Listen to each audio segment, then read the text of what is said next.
पूरियां उतार रहा था, और भी सामग्री थी, और पूरियों की उसने टोकरी भर रखी थी उतार उतार करके। और सेठानी वहां व्यवस्था में खड़ी थी। हमारे को देखा, बोली तो कुछ नहीं, बड़ी नाराज सी हुई, कैसे आए हो? बहन संत हैं, भोजन के लिए आए हैं। चुप हुई, अंदर गई, एक बासी रोटी उठा के लाई। हमें तो ना द्वेष करना ना कुछ करना, बात बता रहा, घटना है, बासी रोटी उठा के लाई, लो, ले ली। संतों ने बाहर, और कुछ नहीं, कोई सब्जी कोई चीज लगाने को कुछ, बाहर आ गए।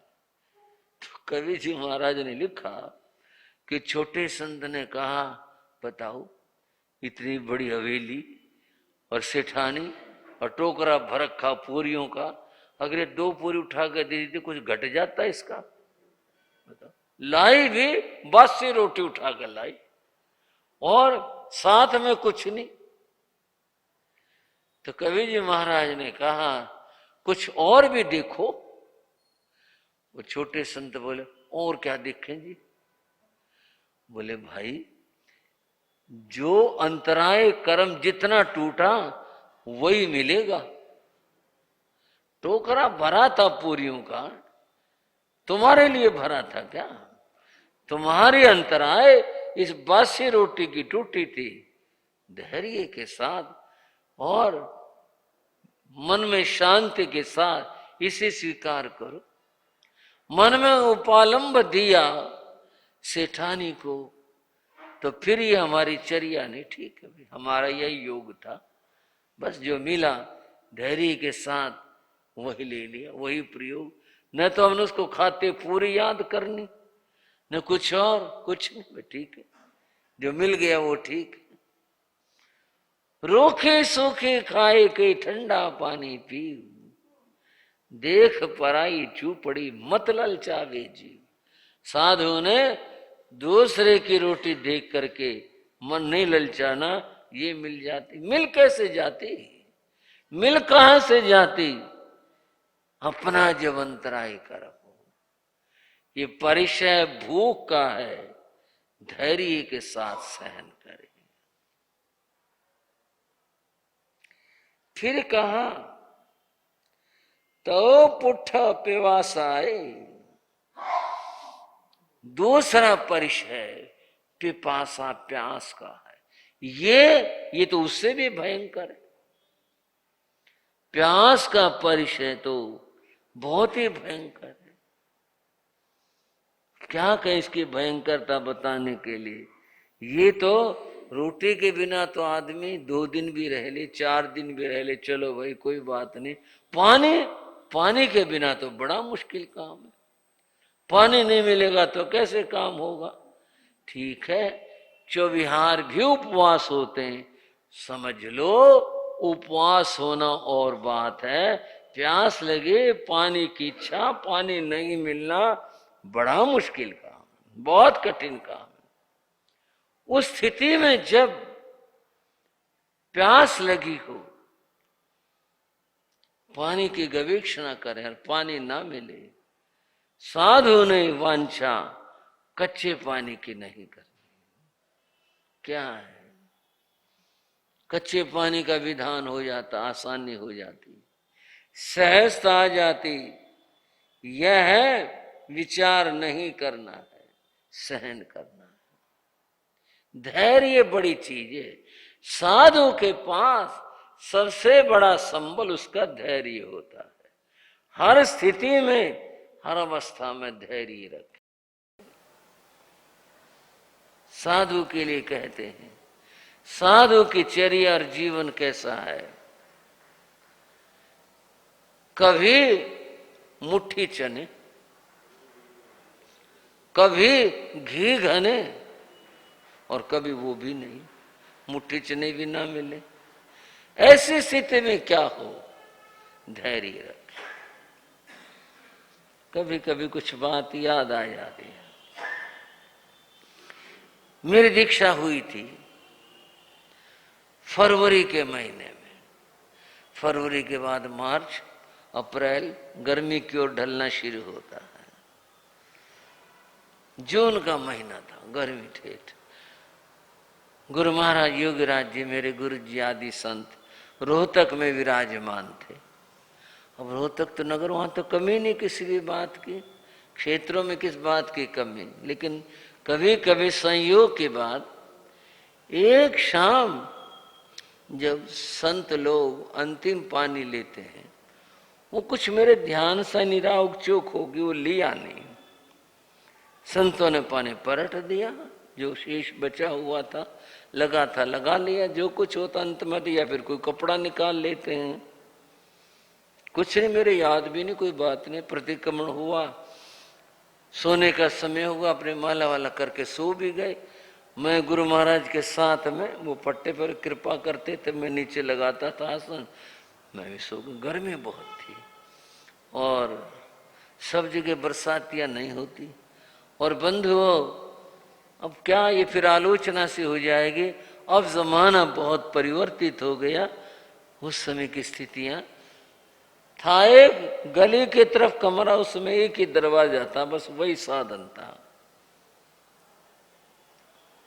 रात को लगभग 1 बजे मेरी आंख खुली और मुझे प्यास लगी। आंख खुली, मैंने ध्यान किया, रात है, बड़ी प्यास लगी। कोई बात नहीं, मैंने फिर सोने की कोशिश की। अब प्यासे को नींद कैसे आई? भूखे को तो नींद आ जाती है, प्यासे को नींद नहीं आए। मैं करवट बदलता रहा, प्यास बढ़ गई। कुछ जिधर ध्यान हो जाए ना एक बात का, फिर तो और भी ज्यादा परेशान करती है। भूल जाए कुछ नहीं तो कुछ नहीं कहती, याद ना आए तो कुछ नहीं, और प्यास लग गई। मैं बैठ गया, वहां चलो माला फेर लेते हैं। वो ज्यादा हो गया मामला, तो थोड़े थोड़े एक शब्द होता है हरियाणा में, टस्कन से हो गए, ऐसे हो गए। गुरु महाराज की आंख खुली, क्या बात है, कैसे बैठा है? मैंने कहा जी कुछ नहीं, बात बता, क्या बात है? मुझे प्यास लगाई। बोले भोले, घबराना नहीं, साधु के परिचयों में पिपासा परिचय है, कोई बात नहीं। अगर ऐसा उपस्थित हो गया, धैर्य रख, घबराते नहीं है। चल मैं भी बैठता हूं तेरे साथ में, भगवान का नाम ले, जरूर ठंडक आएगी। वो बैठ गए। मैंने कहा नहीं आप तो सो जाओ, आप तो कृपा कर लो, कोई बात नहीं, मैं भी सो जाऊंगा, नींद आएगी तो। इतने में बैठा। बोले नहीं कोई बात नहीं, मैं बैठा हूं, घबराना नहीं बिल्कुल भी, पानी की इच्छा नहीं करनी बिल्कुल भी, ये नहीं सोचना कि पानी मिल जाए, नहीं, ठीक है कोई बात नहीं, भगवान का नाम तो अमृत है, मुकार के माला कर। माला करी थी, वेदना तो थी प्यास की। अब महापुरुष की अद्भुतता प्रकट हुई। पट्टा जैसे ये लगा हुआ था, इधर गली का दरवाजा था, उधर दीवार थी, थोड़ी जगह उधर भी थी। आपको क्या बताऊं? नहीं बोले तो अपना आसन उठा और इधर लगा ले। मन में सोचा इधर तो हवा बिल्कुल भी नहीं आएगी, आगे दीवार, इधर फट्टा, और उसके बाद है फिर इधर गली का दरवाजा। बोले आसन उठा और तो इधर लगा ले। अब इतनी तो हिम्मत थी नहीं कि जो उनके सामने तर्क कर दूं कि जी यहाँ ठीक है या ऐसे, पर मन में जरूर आई, मगर यहाँ तो बिल्कुल ही घुटन हो जाएगी, यहाँ तो हवा आएगी नहीं। बोले आसन उठा, यहाँ लगा ले। मैंने उठा लिया, आसन उठा के उस तरफ रखा लिया, लगा लिया। लगाने के बाद में उन्होंने मेरे सिर पर हाथ फेरा, बोले सो जा। क्या बताऊं श्राव को, ऐसी ही नींद आई, ऐसी नींद आई, ऐसी नींद आई, सवेरे उठा ही उठा। बोलो गुरुदेव योगीराज श्री राम जी लाल जी महाराज के। अब ये महापुरुष की कृपा हुई, ये परिचय था प्यास का। अब आप भी बताओ, इधर तो फिर भी कुछ ठंडक थी, दरवाजे से हवा भी आ रही थी, कुछ अच्छा। बोले अपना आसन उठा और यहाँ लगा। अब बताओ इसमें क्या राज था, मेरे तो आज तक नहीं समझ में आई क्या राज था। वो कृपा यहाँ क्यों नहीं बरसी, यहाँ क्यों नहीं, पता नहीं क्या बात है, वो तो वही जाने वही से। बोले यहाँ लगा ले, इधर बिल्कुल ऐसे समझ लो। बताओ, इधर दीवार होगी, इधर पट्टा होगा, और आगे उधर जो है दरवाजा, आगे गली, उधर से कुछ हवा भी आई, यहाँ तो कुछ हुआ ही नहीं मामला। बोले यहाँ लगा ले। बस एक बार सर हाथ फेरा, बोले सो जा। ये महापुरुष की कृपा थी। गुरुओं की कृपा नौका के समान होती है। जैसे नौका में बैठ के व्यक्ति नदी को पार करता है, बंधुओं बस कृपा होगी, बोले सो जा, कह दिया सो जा। मुझे क्या पता था इस मामले, इसमें कोई राज है क्या? सवेरे संतन उठा है मेरे को, जब उठा मैं, और सवेरे प्यास नहीं रही, सो के जो उठा प्यास भी नहीं रही। दिन निकल ही आया, पानी लाए, बिल्कुल ये मन में उतावलापन नहीं मिला, भाई मैं रात का प्यासा हूं, मुझे पानी दे दो, उतावलापन भी नहीं बना। बताओ तो फिर क्या कहें?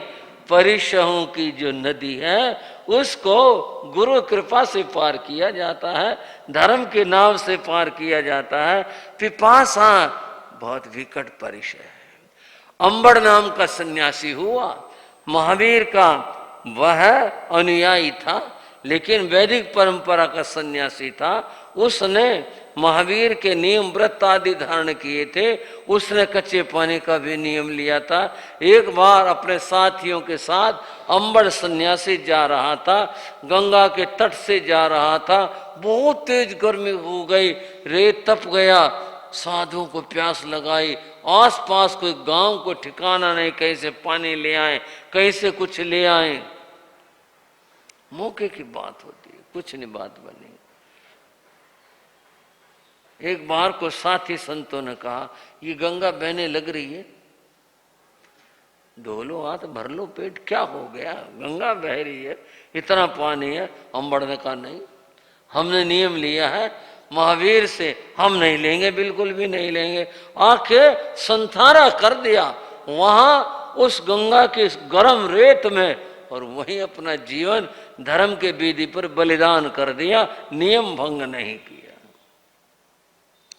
बंधुओं, शीत परिचय, सर्दी और गर्मी का परिचय, ये प्राकृतिक परिचय है। सर्दी होती है, क्या कहें। शीत तो शीत है, कंपकपा देने वाली होती है, ठीक है। मकान भी कई बार योग्य मिल जाता है, वस्त्र भी होते हैं, पर कितने? सर्दी के लिए एक बात कही गई, कम बलवंतम ने बाधते शीतम। दुनिया में कौन ऐसा बलवान है, चाहे वो पहलवान हो, चाहे वो निर्बल हो, जिसको सर्दी ना लगे? सर्दी तो चाहे छोटा हो, चाहे बड़ा हो, चाहे कमजोर हो, चाहे बलवान हो, सर्दी तो हर किसी को लगती है। कम बलवंतम, कौन बलवान है वो, कौन ऐसा ताकतवर है जिसको सर्दी न लगती हो? और फिर उत्तर क्या दिया? कम्बलवंतम न बाधते शीतम। सर्दी का तो इलाज कंबल है, कंबल ओढ़ो तब जाके निवारण होगा।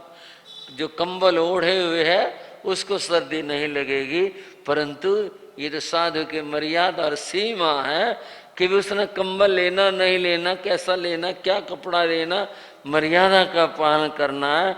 सर्दी लगे तो सहन करते हैं। गुरु महाराज योगी राज जी ने अपने जीवन की बात बताई। बोले एक बार जगह नहीं मिली थी, छप्पर के नीचे ठहरे थे, बड़ी सर्दी थी उस रात में, बहुत ठंड थी। बोले मैं ठीक है, संत अपने सिमट करके जो कपड़े थे जैसे भी सोए, घास जरूर मिल गई थी। बोले सोए थे, लेकिन फिर सर्दी तो अपने आप जगा लेती है ना आदमी को। बोले मैं उठा 2 बजे, ध्यान करता था, सर्दी लगी। मैंने कहा सर्दी लगी, इसका तो इंतजाम करना पड़ेगा। बोले मैंने अपनी लोई उतारी, और लोई उतार करके जो और संत थे उनमें जो बड़े थे उसके ऊपर उड़ा दी, और दूसरी चादर उतारी, वो दूसरे संत को उड़ा दी, और सिर्फ एक कपड़ा शरीर पर रख करके और मैं बैठ गया। और मैं हिला नहीं, भी सर्दी लग रही, एक बार आदमी यूं तो कर ले, नहीं जिसे कहते ना वे छाती तान के बैठ गए। हमने ऐसे भी रात गुजारी है, ऐसे ऐसे भी साधक, ऐसे महान आत्माएं। हमारे श्रद्धेय श्री तपस्वी राज फकीर चंद जी महाराज, जिनका स्मारक टोहाना में बना हुआ है, उनकी बात, वो सर्दियों में कार्तिक मास से जब सर्दियां शुरू होती तब से लेकर और जब तक गर्मियां तब थे रात कपड़े उतार कर लंगोट लगाकर अपने चोल पट्टे का और बाहर बरामदे में बैठते थे, वहीं भजन करते थे और सोना होता वहीं सोते, जाड़े में सोते थे। तपस्या है, शीत परिचय है। व्यक्ति के भीतर में जितना जितना दृढ़ता का भाव होता है उतना ही इसे जीता जाता है। और बस यूं करे बहुत सर्दी होगी, बहुत सर्दी होगी, उससे सर्दी दूर नहीं होती। वो तो व्यक्ति की कमजोरी और दुर्बलता हुआ करती है, उसके अंदर तो ऐसा ही होता है। और बंधु वो उष्ण परिचय है, गर्मी का बड़ा भयंकर परिचय होता है, बहुत विकट परिचय होता है।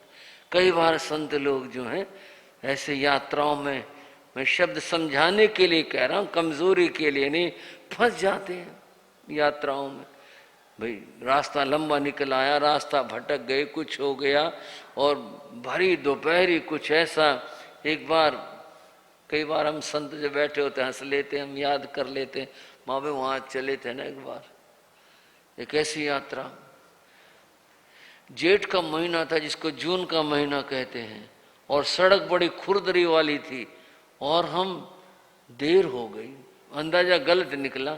ये था भी 10-12 किलोमीटर हम पहुंच जाएंगे, वो तो 18-20 किलोमीटर निकला रास्ता। अब कोई उसको याद करके अपनी कमजोरी नहीं बता रहा, मैं परिचय को समझाने के बता रहा हूं। खूब पैर जले अच्छे से, कई तरह की बात सोची, कोई पेड़ नहीं मिला रास्ते में कि जहां पर रुक जाएं, ठहर जाएं, बैठ जाएं, छाया मिल जाए। अब यूं होना कि कहीं छाया मिल गई, कुछ देर खड़े हो लिए, फिर कुछ चल लिए, फिर खड़े हो गए, फिर तो रास्ता कट जाए और पांव जलते जलते में चलना मुश्किल हो जाता है।